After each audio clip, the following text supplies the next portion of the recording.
Il y a deux formes de jugement. Il y a le premier jugement, c'est la résurrection des morts et des vivants qui seront transformés et qui seront enlevés dans les airs et qui séjourneront dans les airs pendant 7 ans. Et pendant ces 7 ans, et ce sera le temps du jugement. Ce n'est pas le jugement pour le feu éternel. Pour la meilleure compréhension, nous allons lire. C'est dans 2 Corinthiens, le chapitre 5. 2 Corinthiens, chapitre 5, le verset 10.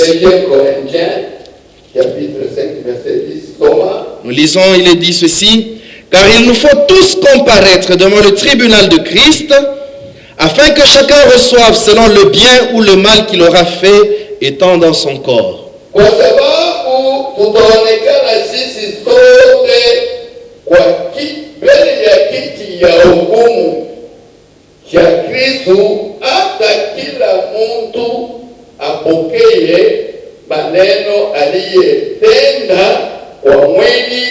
Kwa kadiri alivyotenda, kama ni vizuri au ni vibaya. Sisi sote, Nous tous. hii ni tribunal ya Kristo na Bakristo. C'est le tribunal de Christ à propos des chrétiens. Mbele ya tribunal ya wote dunia. Devant le tribunal du monde entier. Car ceux qui seront ressuscités en premier, ce sont les chrétiens. Les incroyants ne seront pas ressuscités. Et ceux qui seront transformés seront les chrétiens pour être enlevés. Et les incroyants resteront.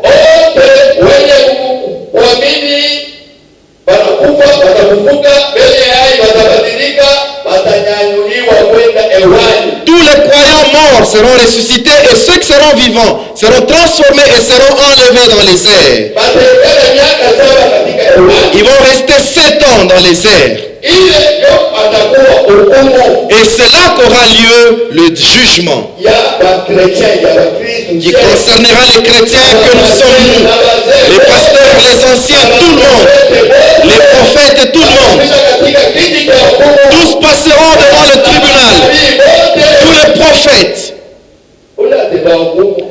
Et celui qui les jugera, c'est Jésus. Le tribunal de Christ, pas un tribunal humain.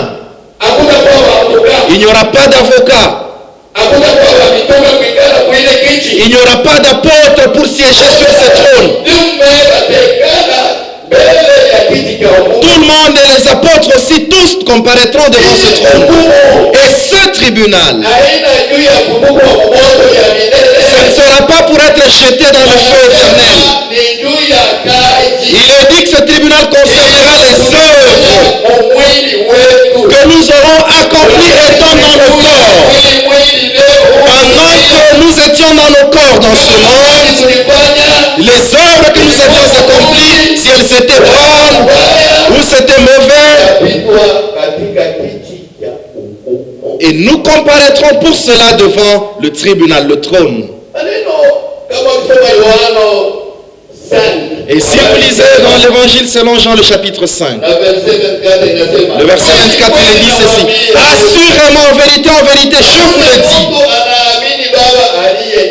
celui qui croit au Père qui m'a envoyé, il ne passe pas en jugement. Il part de la mort et il entre dans la vie éternelle. Si vous lisez dans Romains 8, 1, il a dit qu'il n'y a plus de condamnation pour ceux qui sont en Christ. Cela veut dire que si nous croyons, nous quittons la mort et nous entrons dans la vie. Nous partons du monde et nous entrons au ciel. Nous passons du royaume du diable et nous entrons dans le royaume de Dieu. Il n'y a plus de condamnation. Mais s'il y aura un tribunal qui concernera les œuvres, les actes que nous posons, Les actes que Dieu a interdits, que nous qui sommes chrétiens, nous accomplissons ces actes, nous posons ces actes. Et c'est sur ça que je vais insister. Sur le jugement ou le tribunal devant lequel comparaîtront les chrétiens. Les œuvres qu'ils ont accomplies dans leur corps. Plusieurs chrétiens se trouvent saints à leurs yeux et ils dépassent tous les autres. Ils ne considèrent pas leur vie. Plusieurs chrétiens ont cet orgueil, surtout nous qui sommes serviteurs. Tu as un titre, tu deviens pasteur, tu deviens révérend, tu penses que tu as atteint le sommet. Dieu ne considère pas le titre de révérend, le représentant. Dieu ne considère pas le titre de pasteur. Il ne voit pas l'ancien de l'église. Dieu connaît celui qui le craint et celui qui accomplit sa volonté. Je me souviens de la vie de Moïse. Quand vous lisez, pendant que Dieu est en train de vanter Moïse, il dit tous les hommes, je leur ai parlé par des songes, par la prophétie. Mais Moïse, mon très bon serviteur dans ma maison, je lui ai parlé face à face. Dieu l'a vanté. Il dit Moïse, mon serviteur, meilleur dans ma maison. Moïse avait vu le dos de Dieu. Lorsqu'il venait de prier pendant 40 jours, son visage était reluisant. Moïse était un grand serviteur. Il parlait clairement avec Dieu. Lorsque Dieu voulait parler, il entrait dans la tente, dans le lieu très saint. Le ciel descendait. Dieu lui parlait. Et Moïse lui répondait. Ousso quoi, ousso. Un jour, à propos des enfants d'Israël qui cherchaient de l'eau à boire, Dieu lui a dit, il lui avait dit d'aller parler au rocher et que l'eau puisse jaillir. Lui, dans sa colère, vous ne m'écoutez pas. Et il a porté, voici de l'eau. Elle est buvée. Ou des gens au courette. Il a oublié qu'il était issu de ce même peuple. Il a oublié qu'il était un homme comme eux. Parce qu'il parle avec Dieu face à face. Il se trouve super chrétien. Il peut dire ce qu'il veut. Moïse a parlé avec Dieu.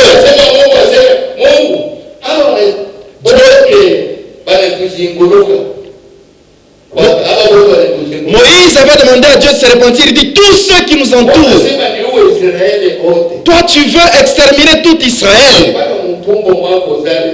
Et toi de ton sein tu sortiras un autre Israël.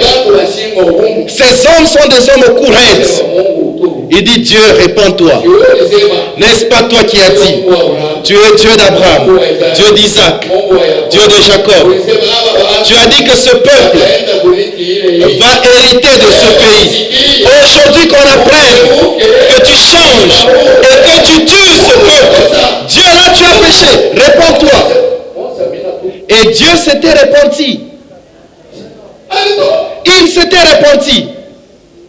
Je ne veux plus les tuer.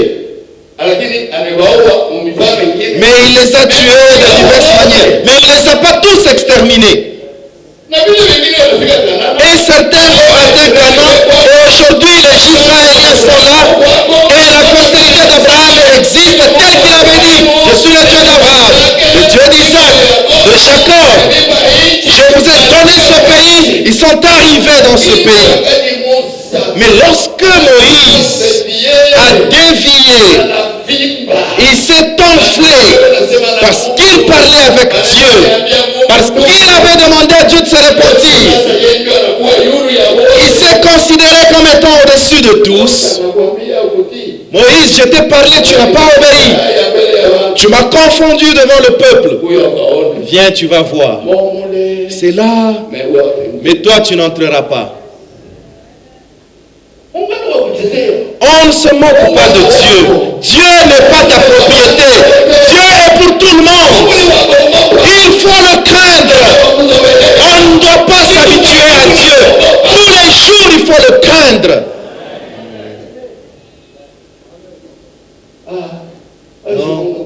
Non, Dieu, qu'est-ce que je vais faire? Ne laisse pas Israël comme un troupeau sans berger. Choisis un homme pour les diriger, pour voir comment ils sortent, comment ils reviennent. Il dit non, je ne choisirai pas un autre. Moïse ne savait pas que Josué, son serviteur, qui lui lavait les pieds, c'est lui qui était à son service, que Dieu pouvait l'élever. Non. Pour lui, il se considérait lui-même parce qu'il voyait, il a vu Dieu, il parlait avec lui. Il lui a dit, prends Josué, fils de Nun, toi, tu vas l'établir devant le peuple. Je prendrai l'honneur qui était sur toi, en toi, et je le mettrai en Moïse, en Josué. Et les hommes l'honoreront comme ils t'honorent. Ne pense pas que tu es le dernier devant Dieu. Celui que tu considères vil, il peut être élevé. Dieu n'honore que ceux qui l'honorent. Et c'est ces hommes-là qui lui appartiennent. Si tu pêches contre lui, toutes les promesses, il peut les briser. Et voilà pourquoi il y aura un tribunal de Jésus-Christ concernant les chrétiens sur les œuvres, les actes qu'ils auront posés dans leur corps.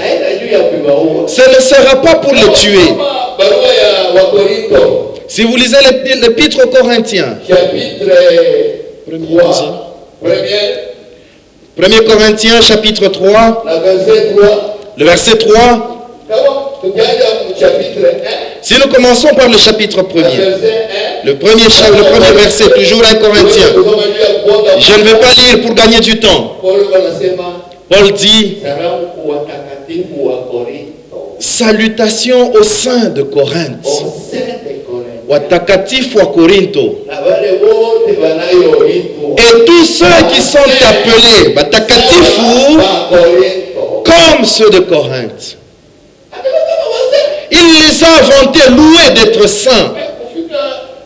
Mais quand vous arrivez au chapitre 3, au verset 3, Paul change. Il dit, vous êtes charnels. Vous marchez comme des hommes, comme les hommes de ce monde. Vous n'êtes pas spirituels. Parce que parmi vous, il y a des disputes, il y a des divisions. Ce n'est pas ça la nature des chrétiens. Ça, c'est pour les hommes du monde. Combien de chrétiens sont dans les divisions dans l'église? Ils rompent le pain à la Sainte Seine, ils chantent, ils prient, ils sont présidents de culte, mais charnels. Ils sont katana, des tribalistes. Dans l'église, il n'y a pas de tribu. Celui qui est mort à la croix, c'est Jésus. Ce n'est pas l'église de Louba ou de Kassaï. C'est l'église de Jésus-Christ seul. Ce n'est pas ton église. Pourquoi katana dans l'église? Nous sommes pour tel ancien. Nous sommes pour le pasteur. Et ceux-ci prennent les affaires d'ici, ils les amènent de l'autre côté. Ils ramènent des commérages dans l'église. Mutaokumiwa. Vous serez jugés. Moi-même, Gandou, si je ne me réponds pas, et même lui aussi, tout le monde, devant le tribunal, le trône. Et cela nous attend. Et c'est sur ça que je vais longuement prêcher. Il est dit que Paul a sémé, Apollos l'eau a arrosé et Dieu lui-même a fait croître sa semence. Qui est Paul? Ngandu, qui est-il? Kalabo, c'est qui? Betavi, c'est qui? Mais c'est Dieu qui arrose. Oh non, nous sommes d'ici. Oh, nous sommes de là. Ceux-ci sont de la cité, nous sommes de la ville. Il n'y a qu'une seule ville céleste où tout le monde, ceux qui parlent en français, ceux qui parlent en ronde, c'est les Emba, les Yulon Kumbimbu, Tuko Pamoja. Il n'y aura pas de discrimination. Dieu donnera la rétribution chacun selon ses œuvres. Il ne paiera pas à cause des noms. Si nous avons mal travaillé, ceux dont on se moquait dans l'église recevront plus de récompenses. Et nous qui les dirigeons, nous serons sauvés, oui. Mais il est dit comme passant par le feu. Et en plus confus. Tu ne seras pas dans la joie. Il y en a qui se réjouiront sur la récompense qui sera reçue. Et toi sans récompense, seras-tu dans la joie? On te donne juste un diplôme de la vie. Tu gardes ton petit diplôme, tu as la vie. Ou dans une petite maison où tu n'as qu'une seule chaise. Quand vous allez à l'université, le jour de la délibération, on remet les diplômes. Il y en a qui ont des distinctions, ils sont dans la joie avec leur famille. Mais il y en a qui ont 50%. Mais il a quand même son diplôme. Mais avec un faible pourcentage, il en sera ainsi de certains.